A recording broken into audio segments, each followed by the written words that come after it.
அனைவருக்கும் வணக்கம். ஏமன் நாட்டில் நம்ம கேரளாவை சேர்ந்த நிமிஷா பிரியா அவர்களுக்கு வந்து பார்த்தீங்கன்னா தூக்கு தண்டனை நிறைவேற்றப்படும் அப்படின்னு வந்துட்டு 2021 ஏமன் அரசாங்கம் சொல்லிட்டாங்க. கூட ஒர்க் பண்ணவருக்கு வந்து பார்த்தீங்கன்னா விஷ ஊசி செலுத்தி வந்து அவர் இறந்துட்டார். அதனால் இவங்களுக்கு வந்து தண்டனை கொடுத்தாங்க. லாஸ்ட் அதாவது 2025 ஜூன் மாதமே வந்து பார்த்தீங்கன்னா அவங்களுக்கு தண்டனை நிறைவேற்ற போகிறோம் அப்படின்னு வந்து பார்த்தீங்கன்னா ஏமன் நாட்டு அரசுலன்னு சொல்லிட்டாங்க. இதற்கு இந்தியாவிலிருந்து வந்து பலதரப்பட்ட முடிவுகள், அதாவது பலதரப்பட்ட பேச்சுவார்த்தை நடைபெற்றது. என்ன நடந்தாலுமே வந்து பார்த்தீங்கன்னா ஏமன் நாட்டு அரசாங்கம் வந்து பார்த்தீங்கன்னா அதுக்கு ஒத்துக்கல. காரணம் வந்துட்டு பாதிக்கப்பட்ட குடும்பம் வந்து பார்த்தீங்கன்னா இவங்க பேசினதை வந்து பார்த்தீங்கன்னா கொஞ்சம் கூட ஏற்றுக்கல. பிளட் மணி கொடுக்குறேன்னு சொல்லி வந்து பார்த்தீங்கன்னா அவங்க அக்செப்ட் பண்ணிக்கல. தூக்கில் போகிறது உறுதி, கிட்டத்தட்ட உறுதிங்கிற மாதிரி ஆகிப்போச்சு.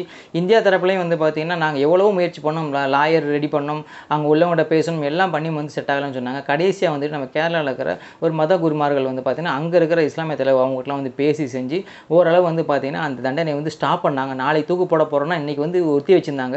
இப்போ ஃபைனலாக என்ன சொல்லியிருக்காங்க அப்படின்னா தூக்கு தண்டனையை வந்து பார்த்தீங்கன்னா ரத்து பண்ணப்பட்டு அவங்க ரிலீஸ் பண்ண போகிறாங்க அப்படிங்கிற மாதிரி வந்து ஒரு நல்ல செய்தி கொடுத்துருக்காங்க.